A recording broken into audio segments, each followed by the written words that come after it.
Korea and get ready for the CEO and founder of MediHeroes.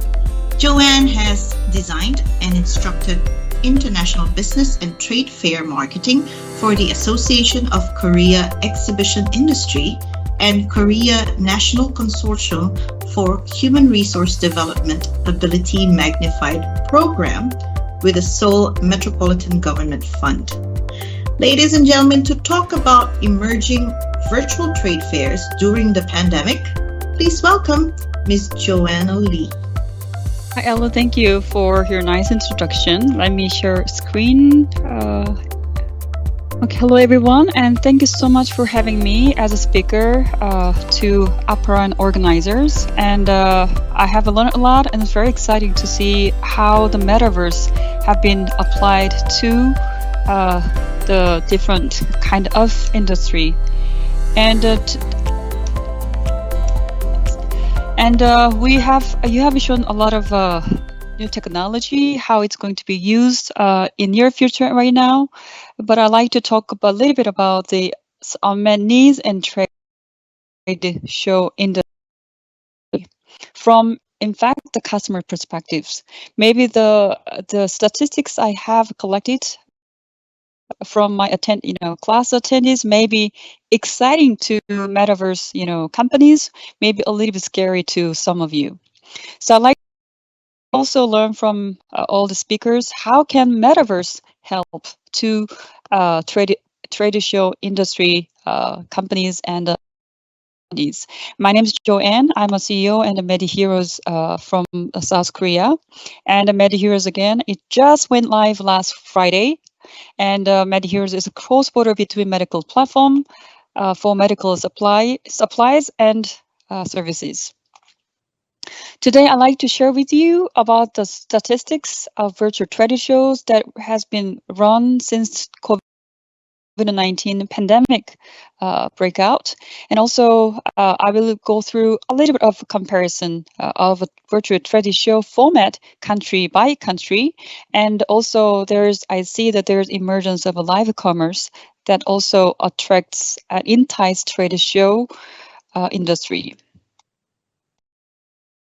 Maybe this 90% of exhibitors would not attend the virtual trade shows. Might sound quite scary or maybe exciting to you. And I have been teaching trade fair marketing to the small to medium-sized companies in Korea since 2016. And since 2020, I have about 450 attendees took my class. And how I got this 90% would not attend the virtual trade show, there are various reasons. And I asked the question directly to the attendees during my Zoom class. And I teach 3 subjects: trade show marketing, overseas business development, and the negotiation skills at the trade shows. And since during April 2020 till March 22, I have about 450 attendees who took my class. Year 2020, right after COVID-19 pandemic broke out, I had about 100 attendees only from 9 classes. And the class runs from 9 a.m. till 6 p.m. And 2021, I had about 220 attendees took my class. And so from April 2020 till March 22, I had about 450 attendees that I could ask how they enjoy the virtual trade shows they have attended. And 90% attendees and exhibitors, they would not consider or they would not attend the virtual trade show. Why? You wonder why the exhibitor would not attend the trade show. That's scary, isn't it? It is very simple. I would come to a conclusion of why people would not attend the virtual trade show is just because the matching results between exhibitor and buyer is very poor. I would say the poorer than offline trade shows. Out of 450 attendees, just about 20 attendees, they attended virtual trade show, and over more than 50% of respondents said the results of a matching with the buyers were very poor. And just for information, my question to the attendees that how many percent of booth visitors, I mean online trade show, converted to buyers within 1 year after trade show? Usually trade show takes place every year. So this was this is kind of overall kind of a rate of sales lead comparison between the offline trade fair and online trade fair. So the attendees that attended offline trade fair, they answered about 2% of their booth visitors became their their buyers, while less than 1% of online trade fair attendees became their buyer. So 2% is still very low, but a lot of attendees, I mean, over 50% of respondents, they are not very happy with trade fair matching result.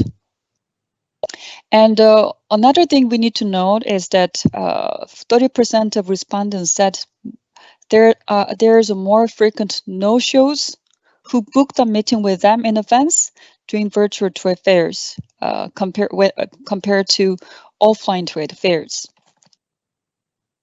I think I don't have a conclusion, but I think most people, or we tend to think that virtual trade show is less costly than offline trade shows. A lot of people, we double book the meetings, and then 30% of responses, many buyers, they didn't show up even after they request for a meeting. So that's I think that's why over 90% of a trade fair attendees didn't really like a virtual trade fair experience. COVID-19 pandemic really affected the entire event industry, but of all the to trade event industry, trade fair has been affected the most. And this graphic shows that offline trade cancellation rate right after Q1 in 2020.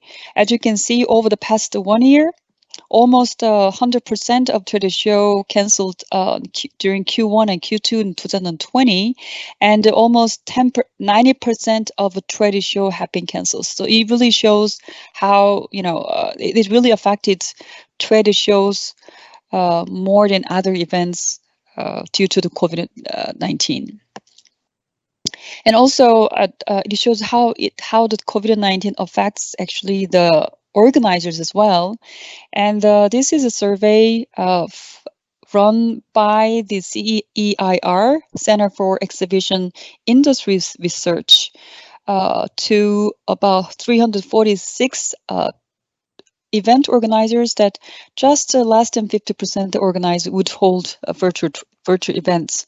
So this one, the number shows that the not just exhibitors are not quite happy with the virtual trade for format, but also exhibitors are not quite ready. They are not quite prepared how to host or transform their event format in the virtual space.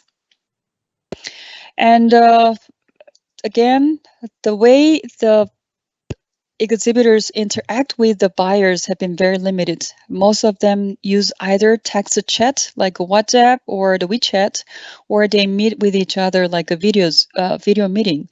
So trade fair is very dynamic. It's three-dimensional. People meet and they demo the products to attendees. But in the virtual space, the trade show attendees, they just text chat with the buyers, or they just run it like the video Zoom meeting. So I think this one gives a good hint of why attendees would not really attend the trade shows. So in summary, it does show that there is huge unmet needs at trade show industry. Exhibitors can, and this is some notes that these are some comments we were noting, and exhibitors, they said that they cannot demonstrate the product enough to the buyers through virtual trade fair, and the virtual meeting time organized by the trade fair organizers too short. Usually they organize the trade fair meeting just for 10 or 20 minutes only. And then they also complain about the lack of a personal interaction and rapport during the virtual trade show. So I think that this is a great opportunity to Metaverse companies. And in this regards, I just wanted to learn more about how the Metaverse can really help and tackle some issues raised by exhibitors, in fact, your customers in the trade show. And so after I heard from the attendees that they are not happy about the virtual trade show format, I actually have really visited, or I have really compared the virtual trade show format country by country. Not all, but I took example of. I like to take example of Korea, Germany, Europe, and USA, very famous CES, and also some shows in China.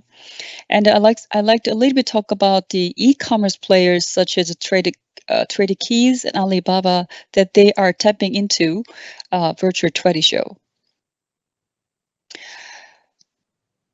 Right after COVID-19 broke around June 2020, when all the trade fairs were cancelled off, when all the virtual events were cancelled, and then some event organizers they really responded quite swiftly and acted very quickly to COVID-19.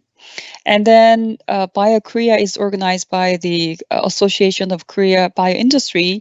They actually offered, let me go back, and the virtual booths. And the virtual booth still is not enough for the interaction between attendees and exhibitors. So in 2021, I see that the organizer they actually offered YouTube live presentation, I think, to engage a buyer, engage more interaction between the attendees and exhibitors. Let's move on to Germany, the virtual METAW. And as you know, offline trade show usually is run for 3 to 4 days maximum. An interesting point to us that the virtual trade show run by the METAW, one of the largest medical trade show in the world, they actually run the virtual trade show for 6 months. They open the virtual trade space to help sellers and buyers networking for 6 months. So still, it shows how the METAW, the trade fair organizer, value networking and matching between the sellers and buyers. And how people then interact with each other during the METAW trade show open. They open a matching app. It's a award-winning matching app by the METAW trade fair organizer. So anybody can join it for free, and then they can browse, seller and buyer for 6 months. So this is a very extraordinary kind of move and measure taken by the German organizer in Germany. And 2021, and let's move on to CES. And CES, actually, they ran a virtual show, but I don't really see the virtual booth or anything. The CES in 2021, they invited a lot of they hosted a lot of conferences and the forums. And to me, it looks like more like entertainment page and media page. And then they have invited, Dua Lipa, hosted by Ryan Seacrest. And then they also invited Billie Eilish. So I think it's kind of they're trying to attract and arouse people's interest in the virtual space. But to me, it's like very analog. The CES was run in the virtual space, quite analog style. And Canton Fair that I'm very impressed, and also recommend to the attendees as well. I mean, exhibitors as well. And we cannot physically visit every single trade fair, and by comparison to Korean trade fair as well as CES and the MEDICA, the one of the largest trade fair in Germany, and the Canton Fair really gave some kind of solution how to the visitor as well as attendees.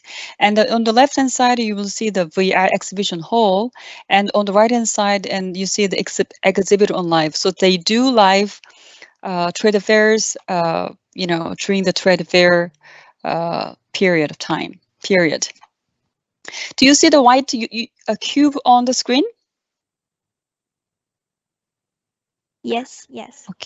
Okay. So you follow me from the bird eye view. You're entering the exhibition hall. When you click the white cube, so you are visiting the booth virtually, and then here you will see the virtual booth, and you can walk around the maneuver, and you can walk through their virtual theater showroom. And besides the virtual showroom, that I can also when I visit the virtual showroom at Canton Fair, I can see and visit the factory as well as their production line and their office. So I do get more information if I'm interested in this company Fujian Time and Tianhe Industrial. Then I would chat with them, Tencent. So this is industrial products. If it is consumer goods, then they can visit their website, their shop and the seller page at Alibaba. So the trade fair visitors, they can purchase products right away from the virtual trade show exhibition.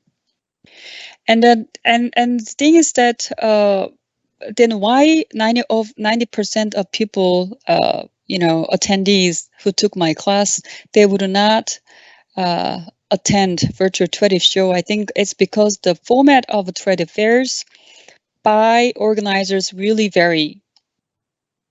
But at the same time, what's a good thing is that this is one example how many attendees, how many views were actually achieved during the first e-exhibition in April 2020.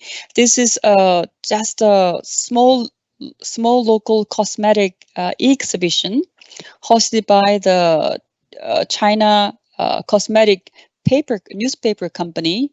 And look at this number. There's about over 200,000 views were achieved during the trade fair.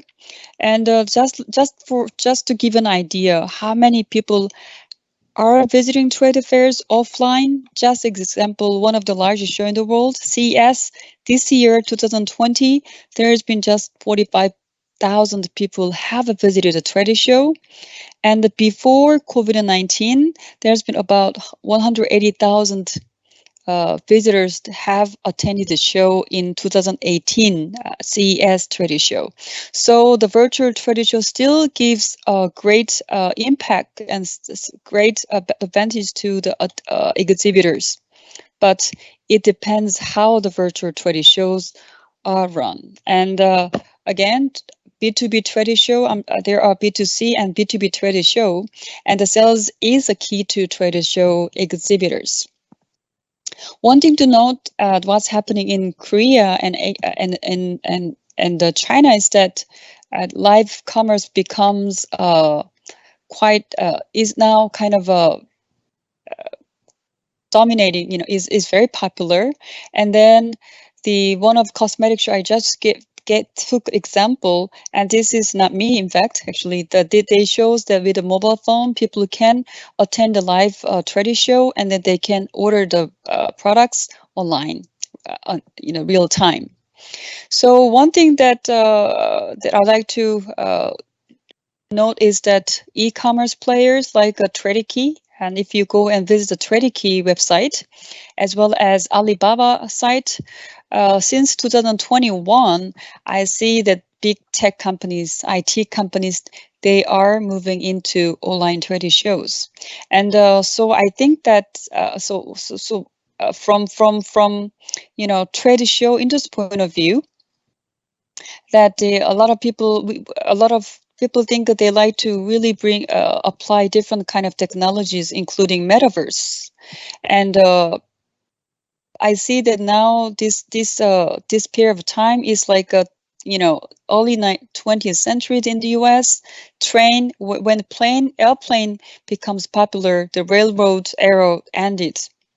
So as I explained to you again, and e-commerce player like Alibaba and the Trader Keys in the Middle East, they are actually tapping into trade show industry.